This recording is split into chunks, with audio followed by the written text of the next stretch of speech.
Hey everyone, welcome to Cinema Trip Reviews. I am Wyatt, and today we're going to be talking about House of the Dragon episodes 1 and 2.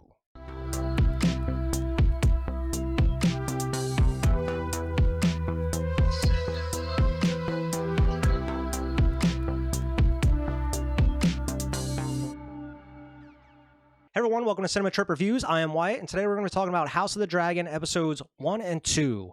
Before we get into the show itself, though, make sure to like, share, and subscribe, most important of all. And for everybody that doesn't know, we are available across all these different podcasting platforms with audio-only versions of the reviews.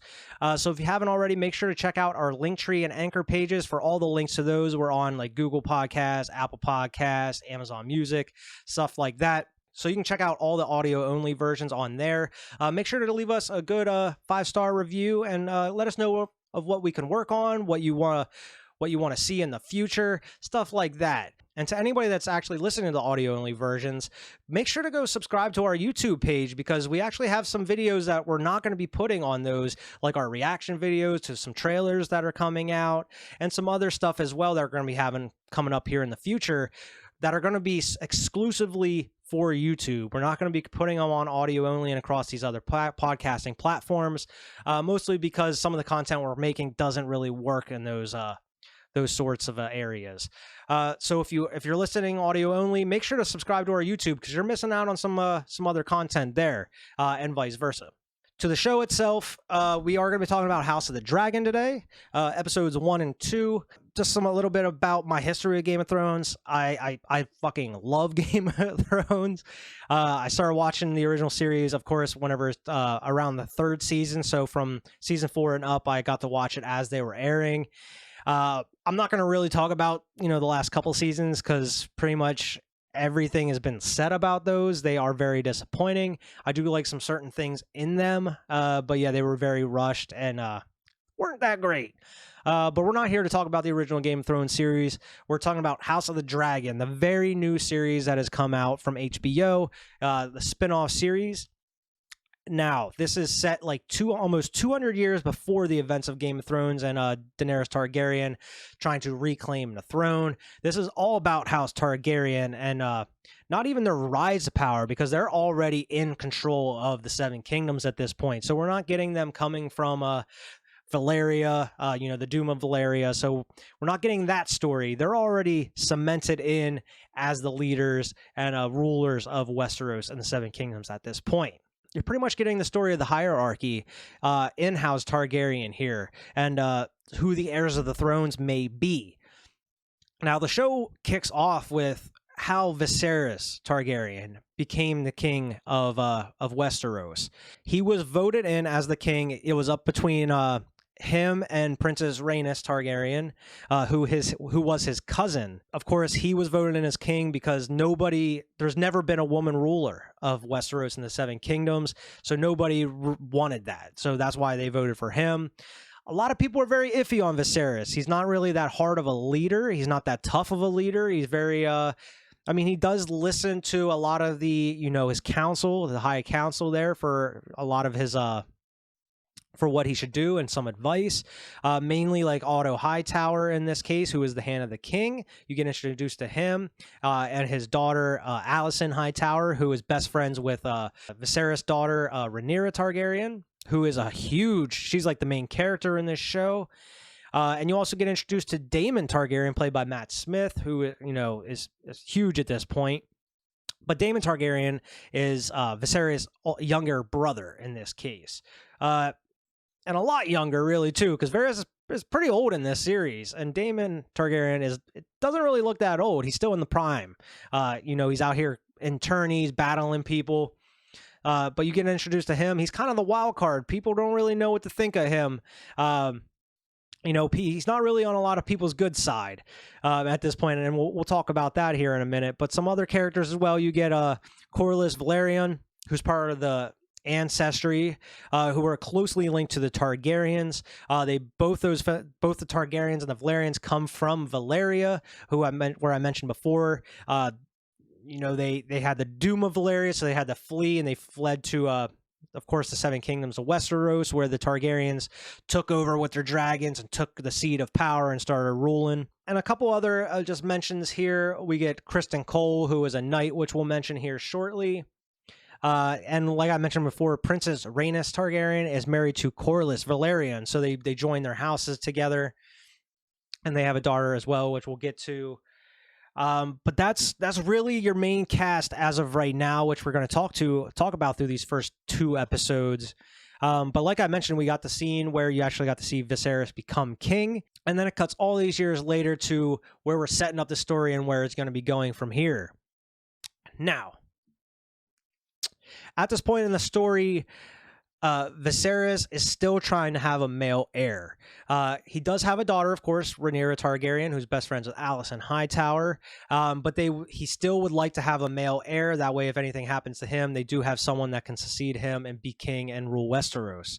Now, he's not opposed to having Rhaenyra Targaryen as his heir, but that is not a very good look across the Seven Kingdoms and within King's Landing as well, because nobody really wants to have a woman leader in that point in time. It was unheard of. It's never happened before. Well, it's interesting to see all these years before the events of the original Game of Thrones series, how different everything looks and how it kind of feels different as well, which I know a lot of people had problems with that. I see a lot of complaints about that. It just doesn't feel like Game of Thrones. It just feels completely different. It feels cheap or something. It's like, I don't get that at all. I feel just from episode 1, this felt very Game of Thrones. It felt like there hasn't been all these years in between the end of the original series, and now it feels like they just picked up right where they left off and creating these stories. It just happens to be almost 200 years before. So, of course, it's going to feel a little different. When you start watching the original Game of Thrones series, Westeros isn't really in a good spot at all. After Robert's Rebellion, he comes in there. The crown is in a significant amount of debt. King's Landing and the Crown, they're not really in a good spot, whereas where you're picking up here with the Targaryens, Westeros and the Seven Kingdoms are thriving at this point. It's interesting to see because you got to see a couple of shots of the dragons flying over King's Landing, kind of mirroring what you saw at the end of the season finale and a couple of the last episodes of season 8 with Daenerys flying over King's Landing and wreaking havoc. You had a kind of a flip-flop where you see kind of peace and harmony in King's Landing, and everybody's used to just these dragons flying over. And then you see the dragon pit that is still standing where they keep the dragons and the eggs and stuff. Whereas at the end of season 8, it's all decrepit and gross, where a lot has changed within King's Landing and Westeros in 200 years. So it's interesting to see some of those different things. The Red Keep looks different in certain spots, with the Iron Throne. It looks it's a very accurate portrayal to what they talk about in the books, where it's not just the Iron Throne itself, but all these swords melted swords spread around it, and it's huge. Whereas in just like the original series, it was just the Iron Throne. But there's other differences as well. I mean, you had they have the stadium where they had like the jousting and the tourneys. Very built up in this one, whereas if you go back to like the first couple episodes of the original Game of Thrones, it's very kind of tiny and it looks like it was hand built. Whereas like I could have just been the budget restraints at that time. Game of Thrones in that original first season didn't have much budget as it does now to get away with. Viserys is trying to get a male heir. He gets his wife pregnant. Cuts a little while later, they're having a tourney to celebrate his child being born. Daemon Targaryen is fighting his way up the rankings. He's cheating a little bit, though. He's got a little Bill Belichick in him. But he gets humbled a lot because, like I mentioned before, you had Criston Cole come in here, who apparently has fought with Dorne, I guess, at certain spots before they mentioned. But he's rising up as well, and he ends up getting into a duel with Daemon and ends up taking his ass down. Kind of humbles him a little bit there. But as this is going on, like Viserys' wife, the queen is giving birth. And then Viserys gets the bad news. You can only save one of the two. We can try like the first C-section and try to pull the baby out to save him, but you're going to risk your wife. Or you can just try to do it naturally. You'll probably lose the child, but your wife will live. Viserys, whether you like it or not, he made a decision. He tried to save the child. his wife dies during childbirth, unfortunately. And then a little while later, a couple weeks later, the child dies as well. And then you get such like a heartbreak. I mean, that C-section scene is so heavy, man. It was hard to watch. And then you get another heavy scene about just having like their, they had him on the funeral pyre, and they're having just this little funeral for him. And it's just heavy there, just seeing like the baby wrapped up and is next to the wife that's wrapped up. But you get a really cool scene of Rhaenyra saying Dracarys, for the first time in a couple years now. We haven't gotten to hear that. Dracarys. I mean, just these first 2 episodes, you're getting a lot of people pulling some strings, classic Game of Thrones stuff. Everybody has their own agenda.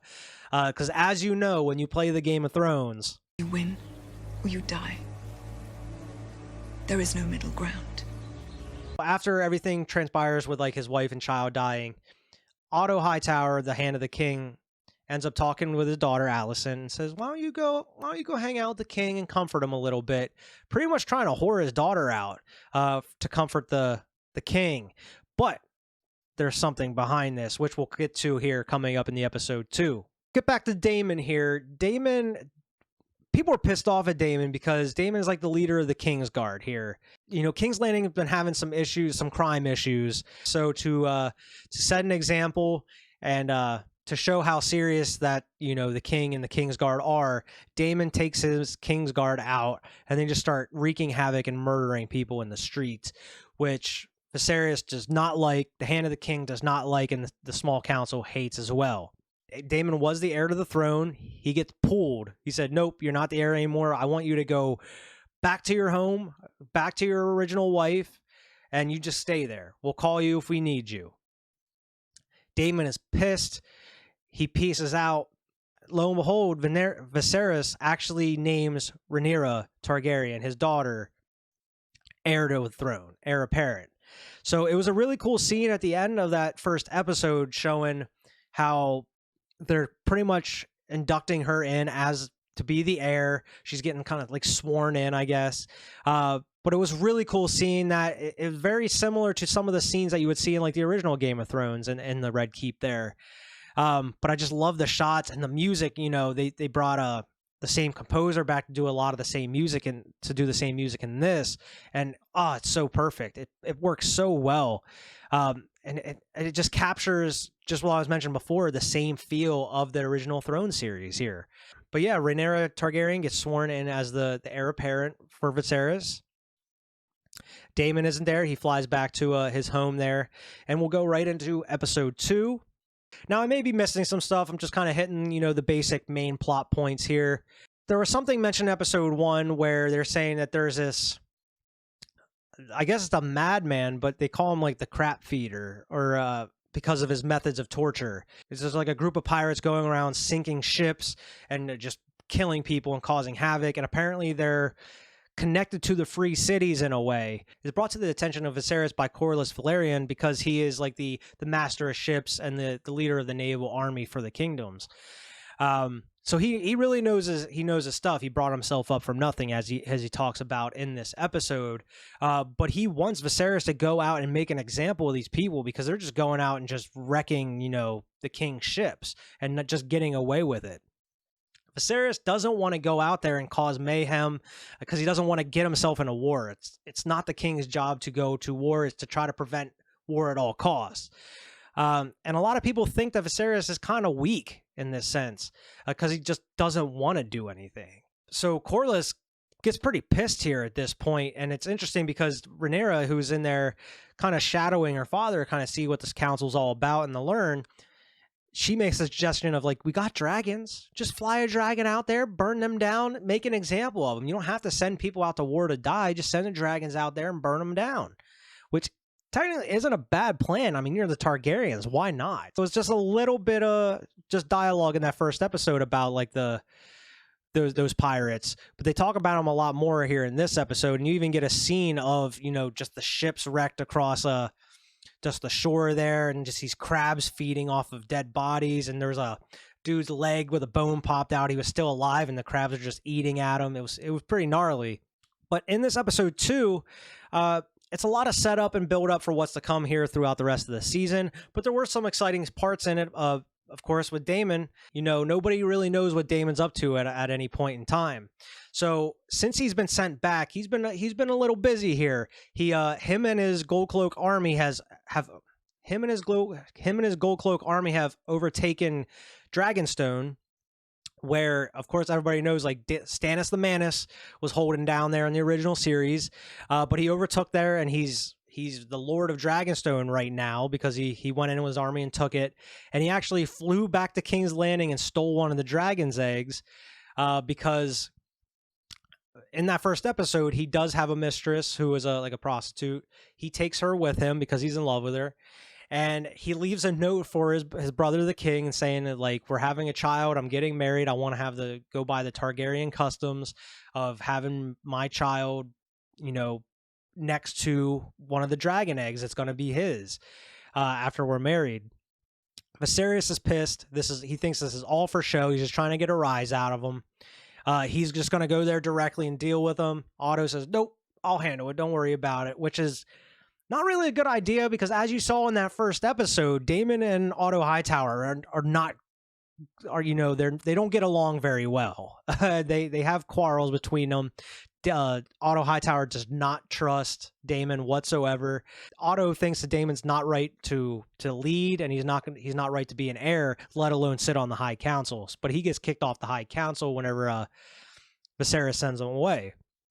Now, Otto wants to go to Dragonstone to parlay with Daemon, get the egg back, and get him to go back home and give up Dragonstone because it's not his to have. A lot of people talked about this, with Season 8, whereas, like, a lot of people had problems with time jumps, every week, or someone would just be somewhere and then show up somewhere else. Where it's like, in this world, you don't really have, like, boats and horses to get around on and dragons for Targaryens.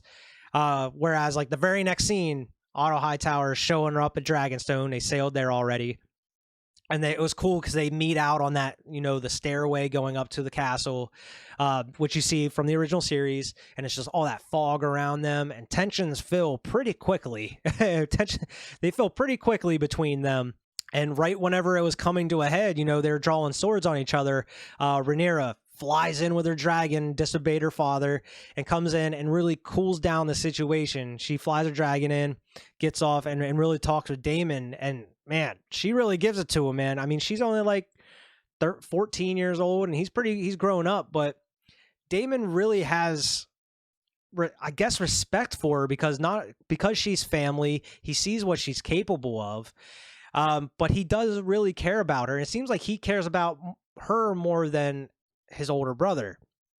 So that was a really cool scene, and I love her entrance as she's flying like the dragon. You see the ripples in the clouds as she's flying underneath them. The clouds are parting. It was just a really cool effect, and just some of those faraway shots of the walkway as the two like little groups of armies are sitting there. But she really comes in and cools down the situation, which is surprising because she really goes at him, saying like, you're in my home. Like, Dragonstone was given to me. I'm the Lord. This is my place to have when I'm older.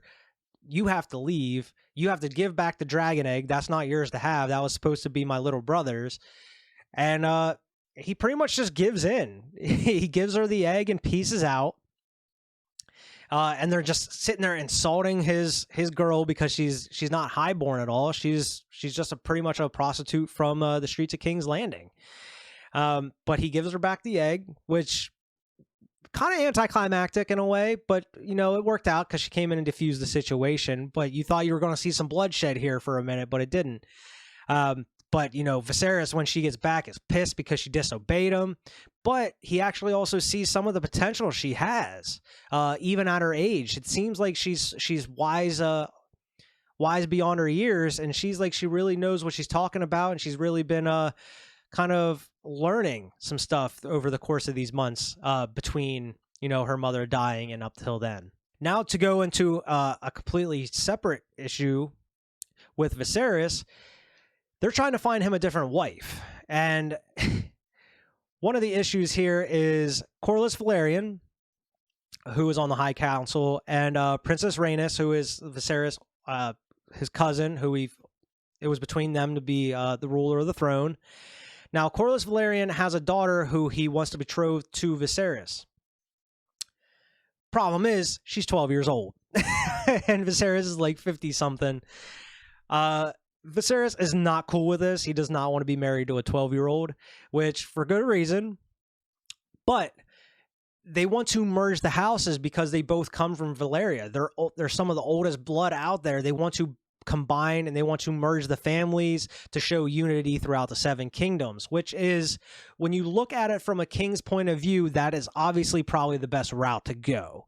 You know, you want to make peace. You want to signify that bond between the two families. You don't want to cause a rift between them. And lo and behold, that's what he did. You get kind of an uncomfortable scene because you go and Viserys meets Corlys, his daughter, who's like 12 years old. And it's just weird seeing this grown-ass man walking through like the water gardens and stuff with this tiny little girl, and she's just like saying pretty much exactly what her father told her to say, and that's what Viserys says. But it's so uncomfortable to see like him, and you could tell that he's uncomfortable with it as well. It's just like he does not want to be married to this 12-year-old. And you really get that conversation through the rest of the episode because he's talking with his daughter about it, just kind of explaining to her, like, I'm a king. I have to do my duty. People expect me to remarry and to try to get another heir to the throne, get a boy. But Rhaenyra really comes to terms with that her father has to do a duty, and he will most likely have to remarry to try to get another boy for an heir. But he even mentions in this episode that even though they're trying to get another heir, he has no intention of removing her to be the heir to the throne. He wants her to lead the king. He wants her to lead the Westeros and the Seven Kingdoms. So he's pretty much trying to reassure her of that. But through most of this episode, you're getting a lot of talk between just him and the council. Viserys is really torn between what to do about finding a new wife here, because he really doesn't want to marry a 12-year-old, but he also really doesn't want to piss anybody off in the High Council and these other lords. So what does he do? He goes and pisses off all the other lords and the High Council, because when it comes time to announce who is he going to marry, he chooses Alicent Hightower, Otto Hightower's daughter, which I kind of predicted this as I was watching the episode because they were so close. Ever since that first episode when Otto told her to go comfort him, you get that sense that because there's a couple months different part between the first episode and now, she's been hanging out with him ever so often throughout all those months. So they've developed quite the bond there, and it really shows you that was probably their plan. That was Otto and Alicent's plan this entire time, was to get her in with the king. That way she can marry him. The Hightowers are part of the legacy of the king and the Targaryens, and she would have his child, which, as you see in the preview for the third episode, that's exactly what's going to happen. You're jumping even farther where they have a kid. Once that happened, when he announced that he's going to marry Alicent Hightower, that pisses off Corlys Velaryon to no end at this point. He is so pissed. The final scene of the episode, you're getting some conniving. You're getting that Game of Thrones, everybody's kind of pulling these strings. They have their own agenda. And it shows you that Corlys has a secret meeting with Daemon, and pretty much saying that he wants Daemon's help to go shut down these pirates and destroy these pirates. So that way there's no more destruction to the ships. He wants to really send a message to the pirates and the free cities that the king is not going to have this, and that the Westeros is not going to have any of this. They're setting an example. And Daemon, he kind of wants to know what's in it for him, where he's like, well, you can kind of get yourself on good graces with the king again, such and such. But they both really, at this point, they're both not a fan of the king at all. So it seems at this point, they're conniving together to not only stop the pirates, but in the future, it looks like they're trying to find the downfall of the king as well. So already through 2 episodes, you're getting a lot of these characters are pulling different strings. They have their own agendas. They're trying to work their way to try maybe to win the throne, to try to get close to somebody that's going to get the throne, such and such. But it seems like everyone's trying to get power taken away from Rhaenyra Targaryen, who is I would say, the main character of the show other than Viserys right now, where it seems like through the rest of the series, Rhaenyra is going to be the main character because, as everybody knows that may have looked into the show, there's going to be a significant time jump probably through the back half of this season where you get to see an adult Rhaenyra Targaryen and an even older Daemon and such from there. So through two episodes already, we already got a bunch of characters plotting what they're going to do. You already have people backstabbing other people. You already have murders and other crazy, heavy, gory scenes already. You're getting the best of the best with Game of Thrones right now. And I honestly couldn't be happier with how this series is turning out because this feels very much like classic Thrones.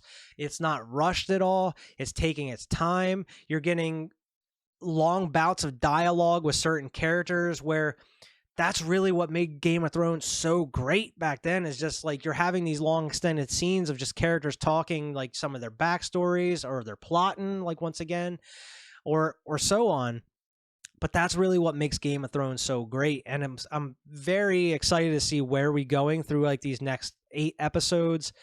And as everybody knows, I'm sure 9 and 10 are going to be quite the doozy. And of course, as everybody knows already, it has already been announced that season 2 has been approved and has been greenlit after episode 1, because episode 1 had HBO's highest ratings for a premiere ever. So it seems like House of the Dragon is going to be here to stay for a while. From what I saw, is they have 4 seasons planned out. I'm not sure if they're going to go any further than that. But through these 2 episodes, we've already gotten so much information, but it's a little easier to digest because it is all pretty much in one central location with a lot of the same characters. You're not jumping back and forth between, this side of Westeros. Over here, you got this person that are connected. You're really getting it all in one central place, which it's a little easier to digest and understand. Whereas I remember getting into the original Game of Thrones, and even watching like 3 or 4 seasons, it was hard to remember like, this is this person, that's their name. This person's connected to this person. It was a lot going on. You were kind of like connecting the dots on the board with the strings and everything. You're like Charlie from It's Always Sunny. But I'm very interested to see where this goes. Daemon, he's going to be plotting, of course he's working with Corlys right now to see what's going with the downfall of those pirates, but Daemon's going to be up to something because he wants the Iron Throne. Daemon wants to be the heir to the Iron Throne. He wants to sit on that seat. He wants to rule Westeros. He thinks it's his birthright. So it seems like Daemon's kind of fallen into the Stannis role of this series right now. He's the one that thinks that he's going to be, he thinks he's the rightful heir to the throne, and that's going to be pretty much his storyline going forward. And with the way that he is, it seems like he's willing to do anything to get it. So I'm sure there's going to be a lot more bloodshed. There's going to be a lot more deaths and a lot more backs that are going to be stabbed when it comes to him. And I wouldn't get too comfortable with Viserys as of right now as well, because I feel like he's not going to be around much longer as king. So if anybody's a fan of Viserys, you might want to start preparing yourselves here shortly. But I am very excited to see what happens throughout the course of the rest of the series. I really like the characters of Rhaenyra Targaryen as well. It seems like even through the 2 episodes, she's really grown and she's a very smart character. It seems like she's not afraid of anybody as well. And you really saw that in that scene between her and Daemon at Dragonstone. I thought that was probably one of my favorite scenes of the series so far.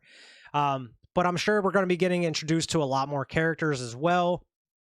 And it was just cool to get and see some of these other houses. I didn't mention that before either. When Rhaenyra was getting sworn in as the heir apparent, you got to see all these lords of the houses coming in and swearing fealty to her. And you actually got to see like the Starks. You got to see a couple of the other houses as well. I think it was Lord Rickon Stark you got to see. But it was cool to see some of these other houses that from the original Game of Thrones show up in this one as well, even though they're not going to be a huge point throughout the rest of maybe this season or series in general. I feel like everything's going to be really taking place within like King's Landing throughout the series, but I could be wrong. But that's part of Game of Thrones. That's the surprise element to it, because you never know what you're going to get week in and week out.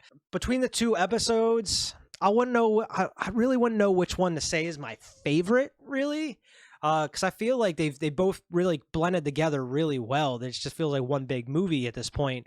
But I'm very impressed. It seems like HBO and the showrunners are very hard at work to making sure that these episodes in this series are perfect as possible. They don't want to have to go.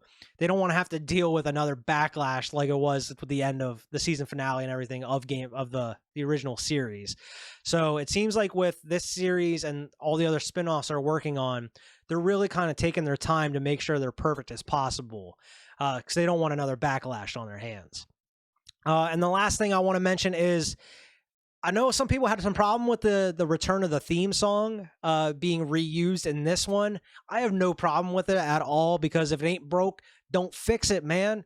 That's what I'm trying to say. They had a whole new opening as well. It wasn't the same opening as the original Game of Thrones. They have their own House of the Dragon Fire and Blood opening, but they just used that original theme song, and I think it worked perfectly. And I would be totally down if they kept using it in all these other spin-offs, because that's just Game of Thrones, baby. But that's really the last point I wanted to talk on as of right now. The plan is every 2 episodes I would like to do one of these to kind of break down 2 episodes at a time leading up to like the last 2 for the season.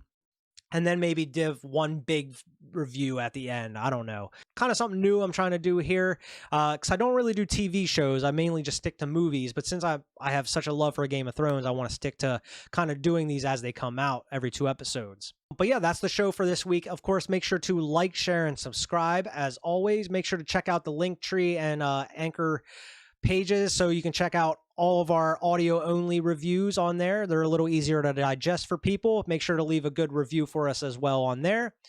Make sure to go follow us on Twitter at CinemaTripViews, and we'll see everybody else next time.